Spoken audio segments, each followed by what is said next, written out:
Okay, so today we're going to make a very quick script, very simple script, fourth script, where you're going to use only is symbol qualified and on minute bar, new one. This is called every minute throughout the day. So depending on how long you set the day, if you just set it for the normal day, it will be 9:30, 9:31, right the way through to 4 o'clock.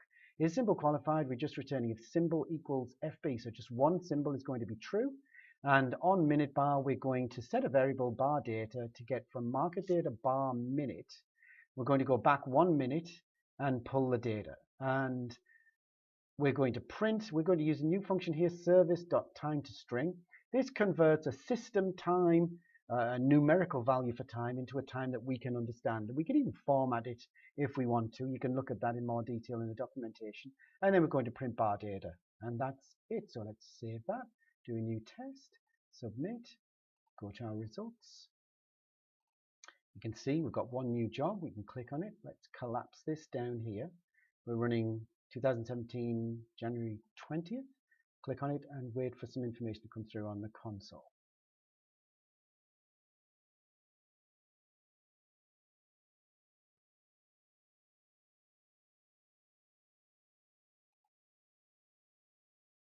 There we go, and it's completed. And in the console tab, we have minute by minute data. So 9:30, 9:31, 9:32, 9:33, and so on.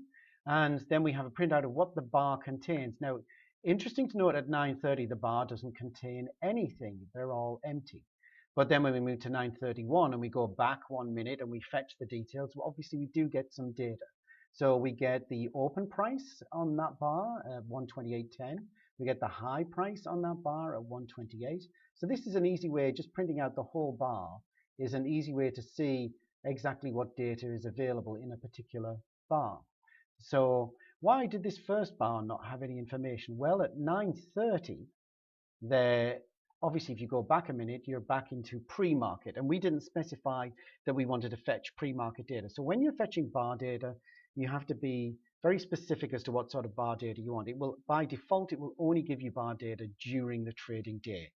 So now let's go back to our script and let's use this data. Let's change, instead of just getting bar data, let's do bar data.close. So we just want the close price. And let's put md.start.previous_close as well. Now, there's a nice function in Python you can use if you want to make the prices look more reasonable. Just use round, comma 2. That'll give you the 2 decimal places. And the same here, round and comma 2. So let's save that and submit another new test and start it. And let's see what we get out now. So we've got a new job. Collapse this for now.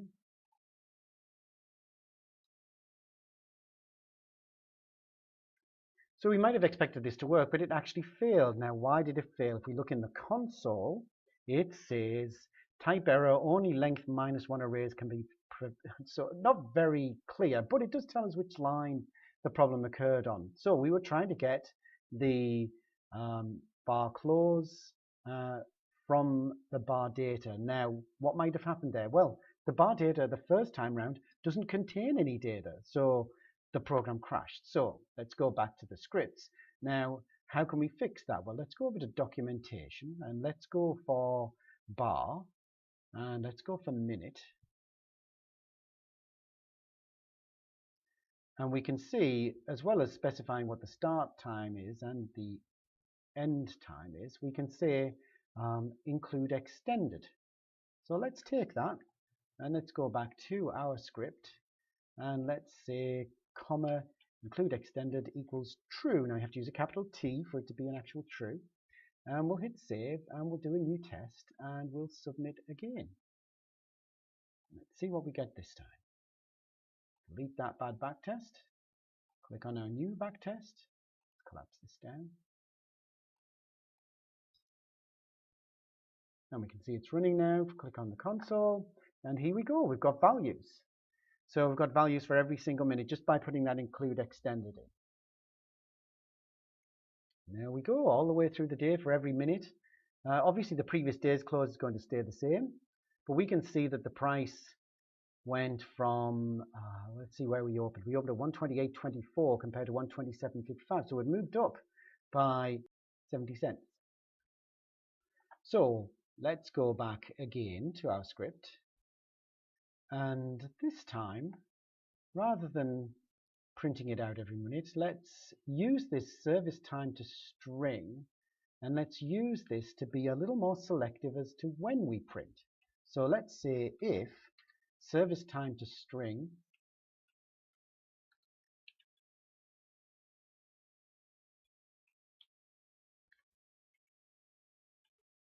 is greater than, and now we need to go the opposite way.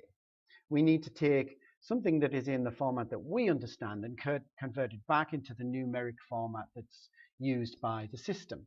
So let's go back to our documentation and let's go back to service, and we've got time to string, and we've also got time, and it says returns an integer timestamp representing the absolute time on the current simulation day.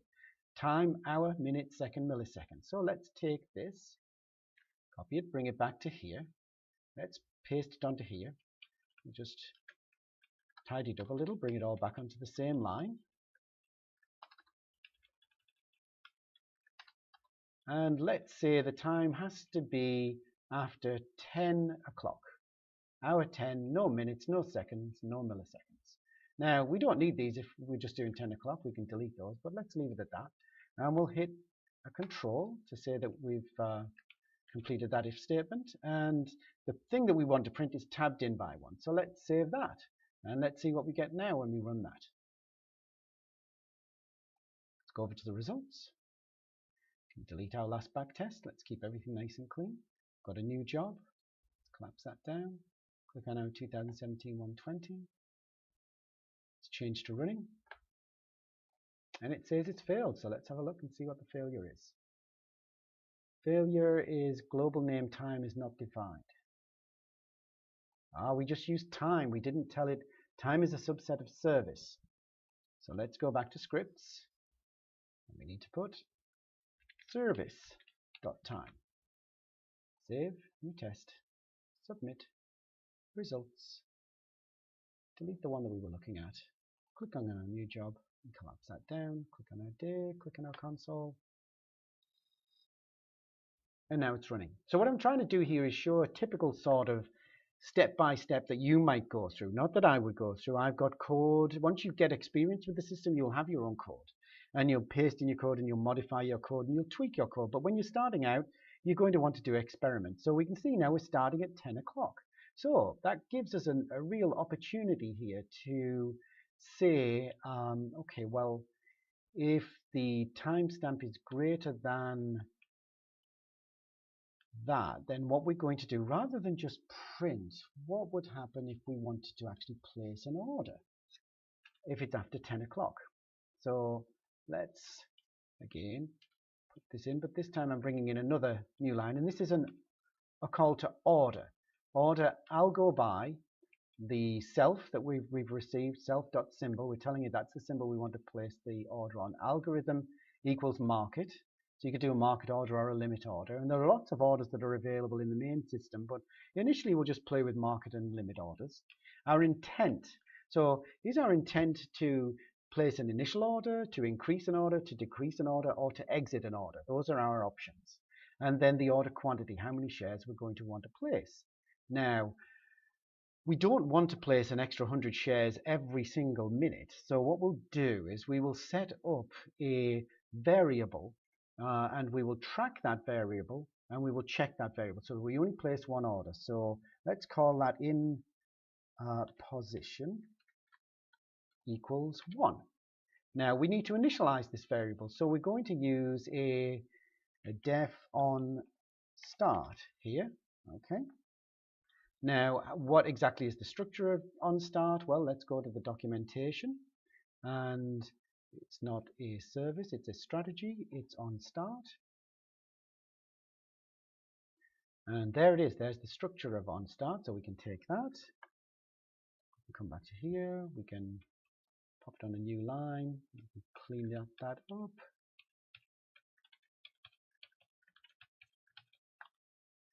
And we can get rid of what we were typing. And what we're going to do here is we're just simply going to set that variable up. So in position equals 0. And that's all there is to it. So in position equals 1. Now, what else do we want to do? Well, in the if statement, we want to say if it's after 10 o'clock and in position equals 0, and now it's a comparison, so it's equals 0. Helps if I type and properly.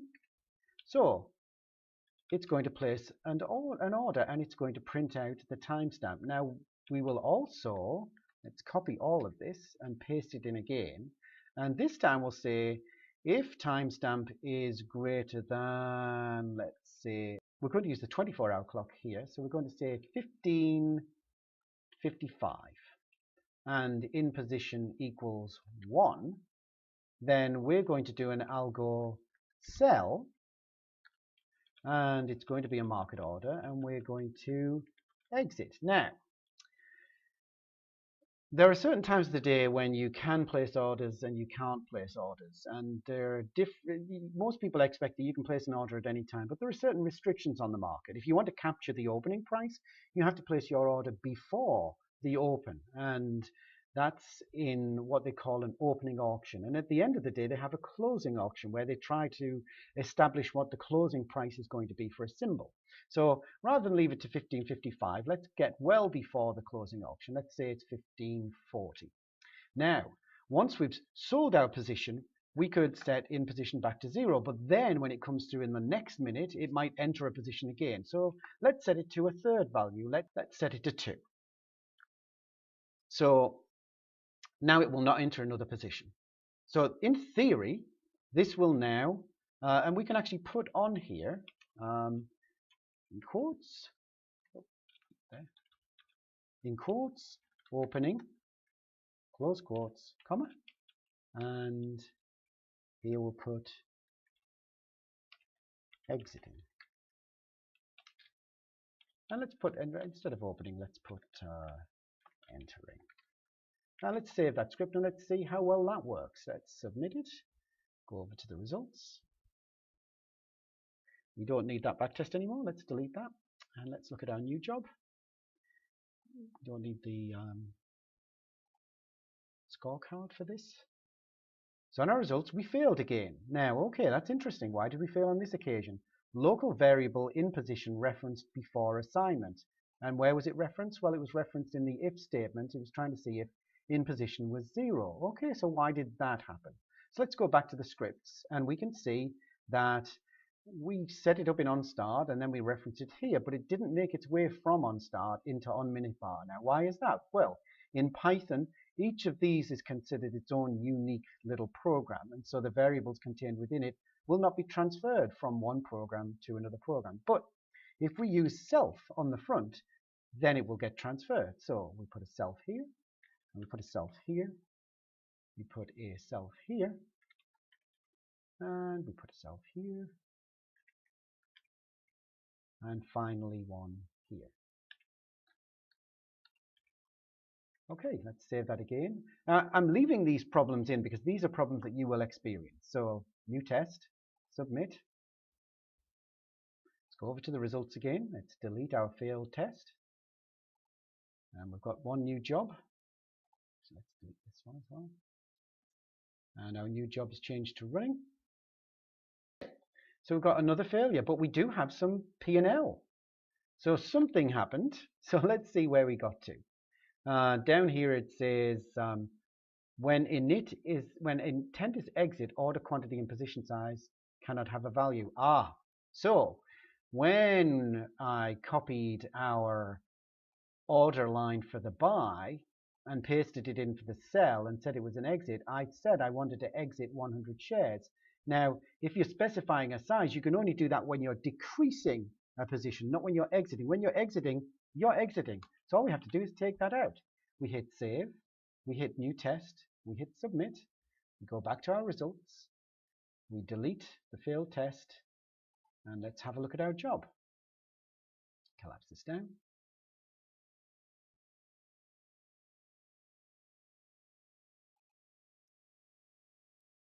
Now, your backtests won't necessarily run at this speed. I'm doing this at a time when I'm very close to the server and there are not a lot of people on the system. So yours may take a little longer or maybe a little faster.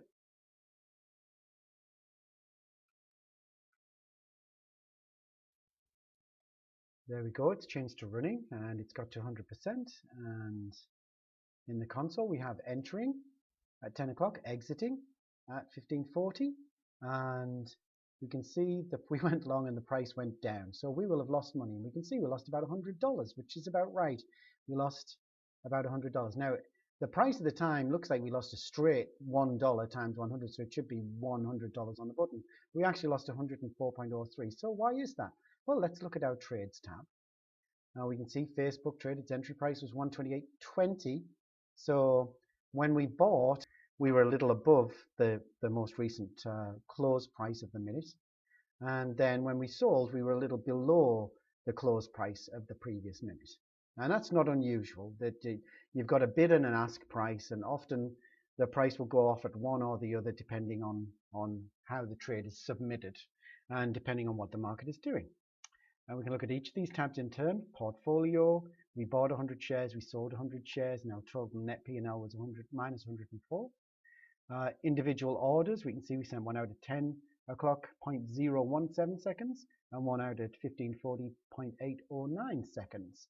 And we can actually see the bid and ask price at the time. So you can see at the time of the order that we placed, the bid price was 128.18, but the ask price was 128.20, which is why we got filled there. And when we sold, the bid price was 127.17, the ask price was 127.18, which is why we got filled there. So we've already got to a point now where this very simple script that we've created has entered Facebook and exited Facebook. But what we can do, we can use the knowledge we learned before here to put, let's say, to put md.static.previous close is greater than 10 and md.static.previous close is less than 100 and md.static.average volume is greater than 1 million. So from my experience, I know that $10 to $100 and over $1 million average volume is going to return us about 10% of the market. So 8,800 symbols, we'll probably get about 880 symbols, somewhere in that kind of region. So we've gone from a single trade of Facebook to 8,800 symbols. Let's just submit it. Let's go to the results tab. We can delete that one that we've just run. And let's go to fourth again, and we will collapse this window. And we have 2017-01-20 running. So now it's running. We've got some progress. Let's go over to the console tab, and we can see that we're entering a number of positions. Now, what we probably should have done was print out the name of the symbol. But you can see we're entering quite a number of symbols at a number of different prices here. Now, this console can only take 10,000 lines of data before it will stop filling, just from a point of view of speed. Also, another short tip, I don't know if I've mentioned this, is you can use Control plus and Control minus to zoom the size of the window. Always very useful. And it failed. That's interesting. So it didn't fail on a single symbol, but it failed when we were doing multiple symbols. Let's scroll down to the bottom of the console and see what our failure was. Okay. Only length -1 arrays can be found. Okay, so at 10 o'clock and 5 seconds, one of the symbols that we'd had qualify didn't actually have any bar data. And the symbol was PIN. So just out of interest, let's go to Google Finance. Oops. And let's put in PIN. So as we can see, PIN is actually fairly thinly traded. So it's interesting that it got through our average volume. So we're going to have to put something in. Now you will come across this from time to time where everything is working with your code and you suddenly have a failure because you've pulled some data and the data has no length to it at all. So how do you deal with that? Well, it's a little tricky in Python to deal with a zero length array.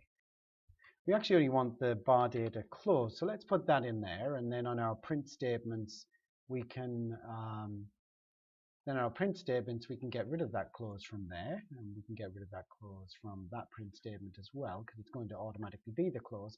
And then after this, we're going to put an if statement in, and we're going to say if len bar data is greater than 0, then we can do the rest of this. That's a simple solution, but will it work? Let's give it a try. So we'll save that and we'll do a new test. Let's look at the results.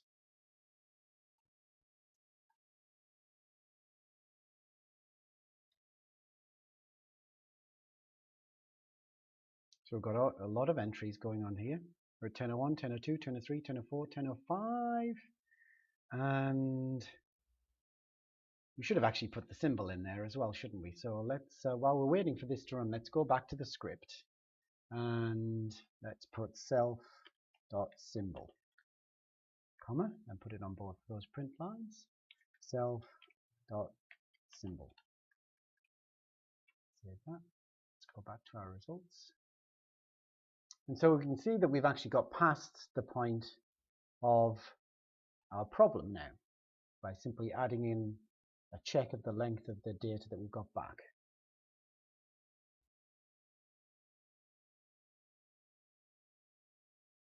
Now that's not the ideal way of doing it. You don't want to be doing a pull the bar data, check the length of the bar data all the time. In fact, in this case, we don't even need to look at the bar data. We're only doing it for the print statement. So when you're coding anything, you're always looking from a point of view of, do I need to do this? When do I need to do it? And you want to get to the point of your order as rapidly as possible.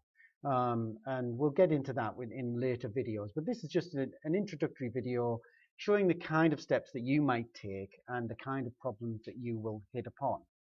Let's have a look down here. We're 56% of the way through the day, so we wouldn't expect any closing orders to go out yet.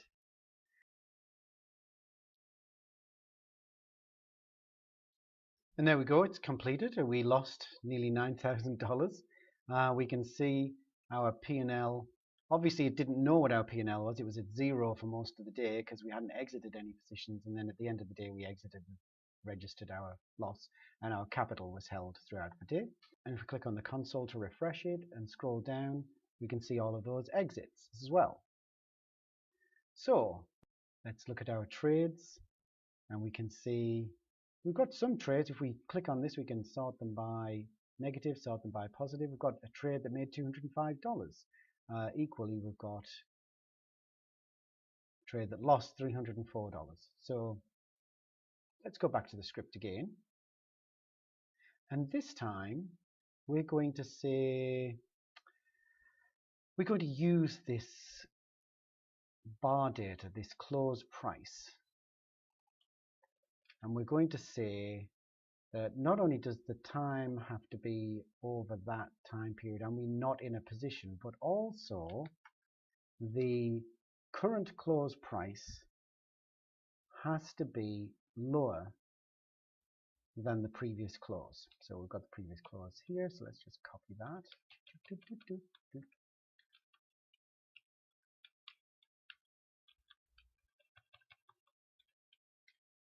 So let's say we've got a price of $100 and the previous close was $110, then it will enter this position. Okay. But let's say it has to be down at least 1%. Okay, so it's not just below it, but it has to be 1% below it. Simplest way of doing that is just multiply the close price by 0.99. So you're now getting 99% of the close price. It has to be below that. So let's do it like that. If the price now is lower than the previous close, and also let's not get in at 10 o'clock. Let's say that we want to get in at 9:33. Let's say 9:32, why not? Okay, so let's save that. Let's do a new test and let's submit. go to the results tab. So our last one lost nearly $9,000, and let's see how our new one does. As you can see, we're running now. Let's look at the console and see how we're doing. And we can see now we've got the symbol name, and the time is 9:32, and we seem to have entered a lot fewer positions. We haven't entered 800 on this occasion. We've entered significantly fewer than that. Now, obviously, some of them we only entered maybe 20 or 30 symbols at 9:32, and then we've continued to enter symbols. So these symbols have dropped below, and as we can see, price is 14.51, then the close price is 14.68, so we've gone 1% below that, and here 49.66, 50.21. So $100, 1% would be $1. So $50, 1% would be 50 cents. And as we can see, this price is more than 50 cents below this price. So it's entered that position. So we can see the backtest is completed. We've still lost $591. And interestingly, we've got 2 rejects. We're still stuck in 2 positions. So let's jump to our rejected tab and see what's going on there. So we're stuck in QCOM and we're stuck in SFM, and the reason is when the intent is exit, current position cannot be 0. Interesting. So let's go back to our console and we can see all of our entering, and one of the symbols was QCOM. So let's see if we can find QCOM in there, and we can see it there entering at 15.43. And then we're immediately trying to exit, but we haven't even filled our position. And then we're entering SFM and immediately trying to exit as well. I see. So the problem here is we're continuing to enter positions all the way through the day. So let's go back to our script. And what we need to add to our script is something that says that not only are we going to enter if the event time is greater than 9:32, but also the time has to be less than, and we'll just set again another arbitrary timer on it. We'll say 1 o'clock. So it has to be after 9:32 and before 1 o'clock. So if we save that, now I'm pressing Control S to save there as a shortcut rather than clicking on the button here. New test and submit, and back to the results tab, and we can delete that last backtest and look at our current job, and let's wait for that backtest to finish running. Okay, so the model has completed and we can see we've got 100% progress. We lost $600 still. We got no rejects this time though, so everything is working well. So let's go back to the script and let's think about what else we can do with this particular script. We could make the move away from the previous close larger, and so enter into less positions. Now when you're doing a lot of comparisons in an if statement, it can get unwieldy, it can go longer than a line, and it can be difficult to see what's going on. I like to do an open parenthesis and a 1. 1 is automatically true, and then I do a carriage return and I do an and the first little comparison I'm doing, and then a carriage return on the next and a carriage return on the next and a carriage return on the next and then a carriage return before the close bracket and the colon. So now you can see all your logic nice and neatly laid out. So we could change our pull down from the close to, let's say, 97%. So it's come down 3%. So that'll be more of a move away from the close. And so the idea is here that everything tends to return to the normal. So if there has been a move from the close, there's a distinct possibility we'll move back to the close price. So let's give that a go. We'll save that, Control S. This will result in a lot fewer trades. New test, submit, back to results.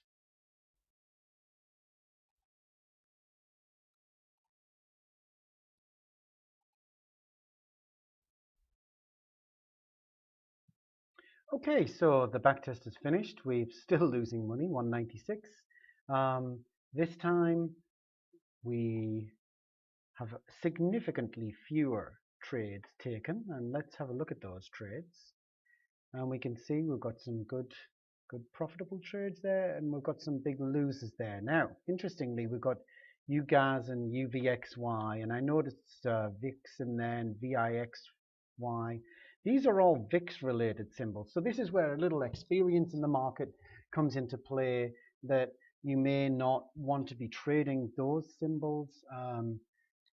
They're multiples of the VIX, which is the volatility index. It's basically a symbol that tracks the volatility of the market. The UGAS is an ultra gas ETN. It's a stock that for every time the gas symbol moves one, it moves three. So it's a very dramatic symbol as well. So we might want to remove these ETNs and ETFs from our list of symbols, or particular symbols from our list of symbols. So let's see how we would go about doing that. Let's go back to the scripts. Now, if we go back to our documentation, there is something called lists. Now, it would come under reference. And you see under reference, we have lists. And under lists, we have ADR, average volume, beta, earnings, exchanges, IPD, imbalances, index, industry, news, other, sector. So let's try other. And we can see we have ETFs and ETNs. And we have this very long string of characters. It's a unique string of characters that represents that particular script. So let's copy these two lines from the documentation, and let's go back to our script. Let's go to our is symbol qualified, and let's for now just pop those two lines in there. Doesn't really matter what they say, and we're not going to save it yet. And okay, you're just going to have to trust me on this one for now. So it's a service function, and it's called symbol list and then in list. We're going to say ETF equals, and then we're going to take this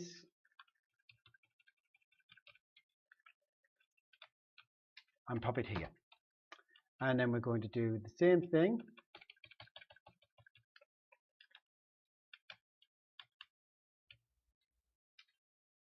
And we're going to do this for the ETNs.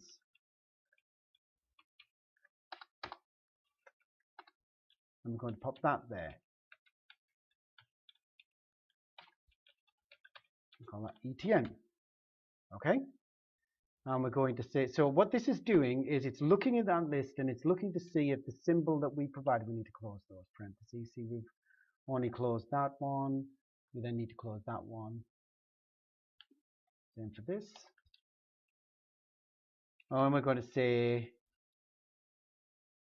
not ETF and not ETN and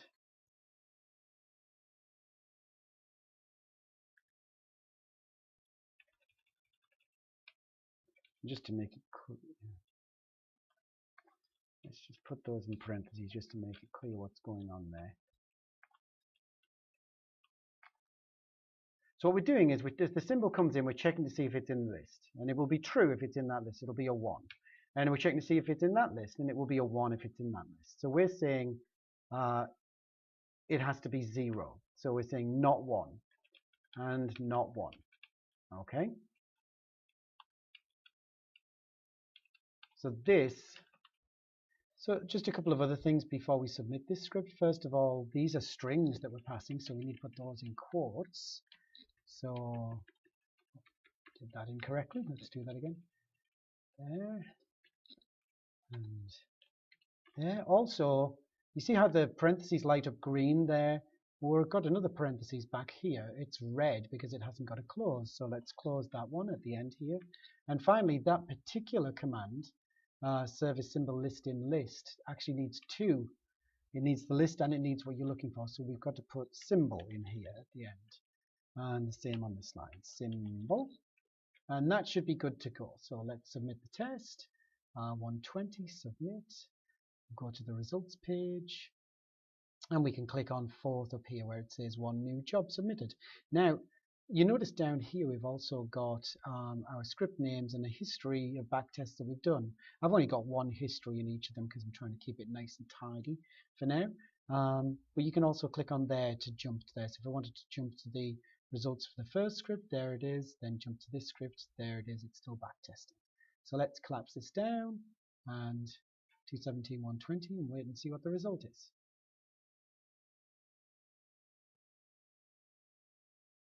So as you can see, we're more than halfway through now. We've got a lot fewer symbols and we don't have any of those ETF, ETNs in there, just some normal equities. Okay, and as you can see, it's finished and we actually have made a profit. So we can see our trades again. Got 146, minus 82, and we have no rejecteds. So one last thing to do with this model is let's run it for a longer period of time. So let's select new test again, and this time we'll select January the 3rd through to the end of January. Just do a month's test, see what that looks like. So we submit, and we can see here we've now got submission 4th, 20 new jobs, and if we click on that one, we can see that we have 20 individual dates there, all the way from 0103 down to 0131. So let's see how that goes. And they're running in, you can see lots of them are running in here now. They're running in parallel. And normally when you're running a backtest, if you're trading just within a trading day, it's fine to run them in parallel. If not, you would want to run them as a single multi-day backtest where it does the first date, and then the second date, and then the third date. But you don't use that if you're holding symbols over multiple days. Okay, so we're about halfway through on all of our days, and we're up $1,800. So let's hope that holds out to the end of the testing period.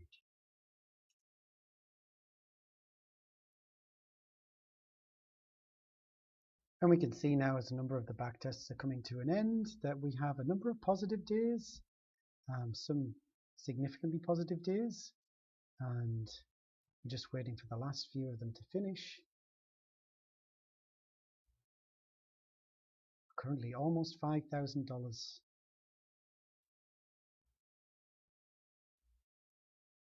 And it looks like we've almost finished. Just waiting for, I think, this last day to come to an end. It's already exited its positions. It's just going through to the close. Obviously, the beginning and the end of every trading day are the busiest parts of the day for data. So they take the longest to run when you run a backtest. And there we are, $5,291.49 with a very simple mean reversion backtest. I guess the only other remaining thing to do would be to give it an even longer backtest. So let's throw one in, why not? So rather than 1.3 to 131, let's change this to June the 30th. So we get a nice 6-month backtest. Submit. You're now running 123 jobs.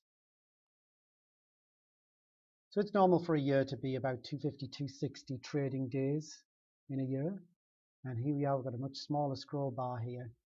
And this will take maybe a little longer, but they're all going to run in parallel.